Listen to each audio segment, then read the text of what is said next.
Assalamualaikum warahmatullahi wabarakatuh. Hai teman-teman, pada video pembelajaran kali ini kita akan belajar mengenai analisis pasar. Sebelumnya, perkenalkan kami dari kelompok 12 dengan anggota Isti Khadijah NIM 71014190027, Nini Purwati NIM 71014190037, dan Tina Listianti dengan NIM 71014192275. Untuk lebih jelasnya, jangan lupa simak video ini sampai akhir ya. Sebelum kita masuk ke materi, kita perlu tahu dulu nih, apa sih sebenarnya analisis pasar itu? Analisis pasar merupakan suatu penganalisisan atau penyelenggaraan untuk mempelajari berbagai masalah yang ada di pasar. Nah, analisis pasar ini nantinya akan menyangkut lokasi pasar, luasnya pasar, sifatnya pasar, dan karakteristik pasar. Keberhasilan usaha perusahaan dapat ditentukan oleh ketepatan strategi pemasaran yang diterapkannya dengan dasar memperhatikan situasi serta kondisi dari analisis pasarnya. Selanjutnya ada manfaat dari analisis pasar. Yang pertama yaitu mendapatkan konsumen. Mengapa demikian? Karena pada saat kita menganalisis pasar, kita juga akan menganalisis produk yang akan kita buat. Nah, produk yang akan kita buat nantinya ini juga akan kita sesuaikan dengan sasaran atau konsumen yang nantinya akan kita targetkan. Manfaat selanjutnya adalah melihat persaingan.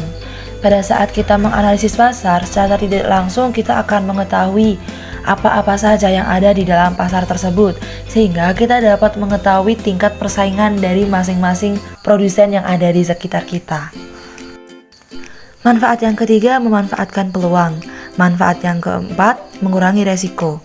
Kedua hal ini saling berkaitan karena secara tidak langsung saat kita menganalisis pasar dan kita bisa memanfaatkan peluang, kita akan mengurangi resiko yang seharusnya nantinya akan kita tanggung. Manfaat yang kelima yaitu rencana jangka panjang, yang keenam menjadi tren bisnis, dan yang ketujuh adalah kita bisa mendapatkan keuntungan secara lebih cepat. Selanjutnya yakni tujuan dari analisis pasar. Yang pertama yakni mengenal lingkungan pasar. Yang kedua, mengenal tipe-tipe pasar. Yang ketiga, mengetahui karakteristik pasar. Yang keempat, menentukan keputusan yang tepat. Yang kelima, menghadapi para pesaing. Yang keenam, melaksanakan kebijakan dalam pemasaran. Yang ketujuh, membuat program dalam bidang pemasaran. Dan yang terakhir yaitu mengenal ciri-ciri pasar. Nah, dalam menganalisis pasar, kira-kira masalah apa saja sih yang perlu kita analisis? Hal pertama yang perlu kita analisis adalah besarnya pasar. Besarnya pasar ini dapat ditentukan oleh besarnya permintaan dan penawaran terhadap barang atau jasa yang dibutuhkan para konsumen. Yang kedua ada ruang lingkup pasar. Biasanya mencakup luasnya pasar, misalnya luas pasar menurut geografis, pendidikan para konsumen, profesi para konsumen, tingkat umur para konsumen, dan lain sebagainya. Adapun permasalahan di dalam ruang lingkup analisis pasar antara lain yaitu barang dan jasa yang dipasarkan.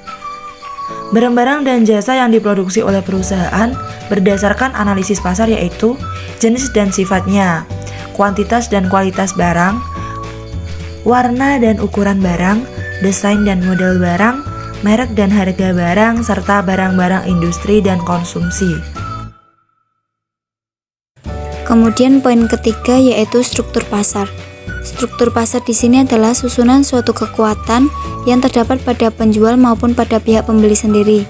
Di dalam analisis pasar selalu menyangkut masalah letak atau lokasi pasar, periklanan, luasnya pasar, sifat-sifat pasar, dan juga karakteristik pasar. Yang keempat adalah peluang pasar. Pengertian peluang pasar menurut Kotler tahun 2008 adalah suatu bidang kebutuhan pembeli di mana perusahaan dapat beroperasi secara menguntungkan. Sedangkan menurut Birch dan Robinson tahun 2005, peluang merupakan situasi utama yang menguntungkan dalam lingkungan suatu perusahaan, salah satunya adalah tren usaha.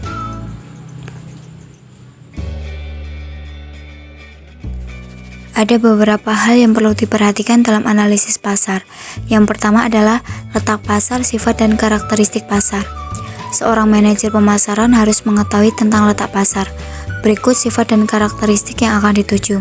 Dalam hal ini tujuannya adalah agar manajer memudahkan melaksanakan target market, market strategi, dan juga segmentasi pasar. Kemudian yang kedua adalah organisasi pembelian.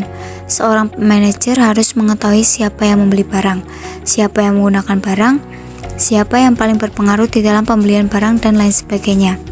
Kemudian yang ketiga adalah kegiatan pembelian.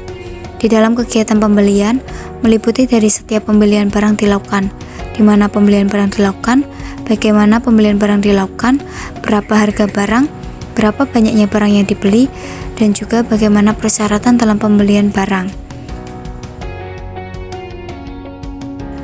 Kemudian selanjutnya adalah perkembangan pembelian. Di dalam analisis pasar, perusahaan harus mengetahui bagaimana perkembangan harga barang, persediaan harga barang, keadaan persaingannya, dan bagaimana keadaan permintaan dan juga penawarannya. Yang kelima adalah saingan perusahaan. Di dalam analisis pasar, perusahaan harus mengetahui keadaan persaingannya. Pada kenyataannya, jika hasil produk tidak sesuai dengan keinginan dan kebutuhan para konsumen, berarti perusahaan yang bersangkutan mengalami kegagalan di dalam usahanya. Barang-barang yang dihasilkan oleh perusahaan bermanfaat dan berfungsi tidaknya ditentukan oleh para konsumen. Berdasarkan analisis pasar dalam meningkatkan penjualan barang, cara terbaik yang dapat dilakukan adalah melalui jalur promosi. Promosi dapat dilakukan dengan cara pemasangan iklan. Untuk pemasangan iklan dapat dilakukan di surat kabar, majalah, TV, radio, media sosial, dan lain sebagainya. Dengan adanya promosi seperti ini, diharapkan nantinya perusahaan yang bersangkutan dapat meningkatkan penjualan harganya, serta dapat meningkatkan omset penjualannya.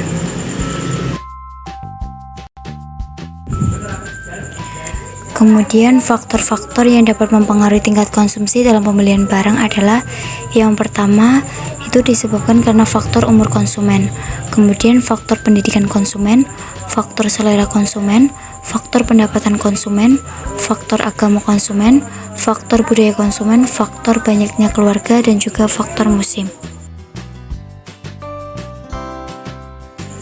Kemudian untuk selanjutnya adalah langkah-langkah dalam melakukan analisis pasar. Yang pertama yaitu menentukan pasar relevan. Pasar relevan adalah serangkaian produk atau jasa di dalam struktur pasar produk total yang dinilai pihak manajemen sangat penting dan strategis. Yang kedua adalah menganalisis permintaan primer untuk pasar relevan. Manajer berupaya mendiagnosis siapa pembeli dan non-pembeli dalam pasar relevan dan mengapa mereka membeli atau tidak membeli produk tersebut.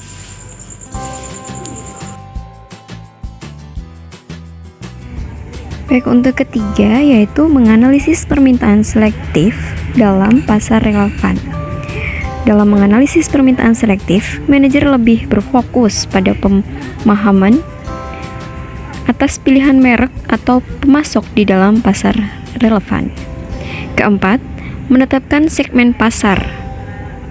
Manajer memahami berbagai cara untuk mengelompokkan konsumen ke dalam segmen-segmen yang para anggotanya memiliki respons yang sama terhadap program pemasaran spesifik. Kelima, menilai persaingan.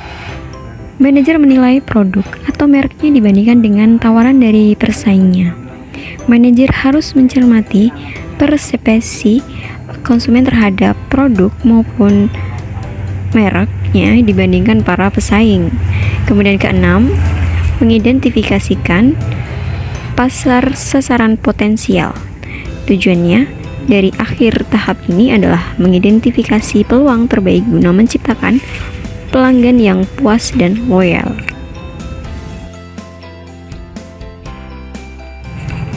Selanjutnya kita ke contoh soal. Di sini diketahui fungsi konsumsi sebesar 100 plus 0,75 YD dan untuk pajak sebesar 220, explore sebesar 200, kemudian fungsi investasi 125 minus 600R. Dan untuk belanja pemerintahnya yaitu 50 dan impornya 100.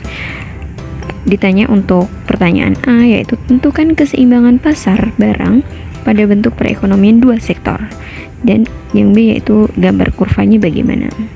Untuk penyelesaiannya menggunakan pendekatan pendapatan pengeluaran, kemudian yang kedua menggunakan pendekatan injeksi kebocoran atau sama dengan kebocoran. Jadi untuk pendekatan pendapatan yaitu rumusnya Y sama dengan C plus I, dan untuk hasilnya itu sebesar 900 minus 2400R. Kemudian untuk injeksi kebocoran itu S sama dengan I. Untuk menentukan fungsi shaving, S di sini sama dengan minus C0 ditambah 1 minus C dikali YD. Jadi jika C sama dengan C0 plus CYD, maka S sama dengan minus 100 ditambah 1 minus 0,75 YD. Maka hasil Y sama dengan 900 minus 2400R.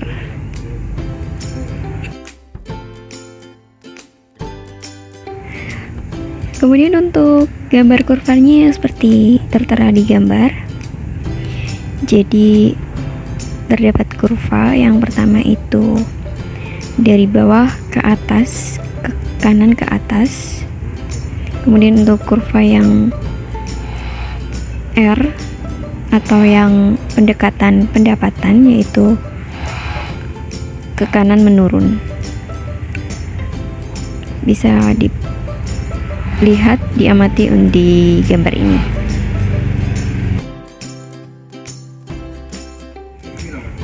Sekian presentasi dari kelompok kami. Kurangnya mohon maaf. Terima kasih atas perhatiannya. Wassalamualaikum warahmatullahi wabarakatuh.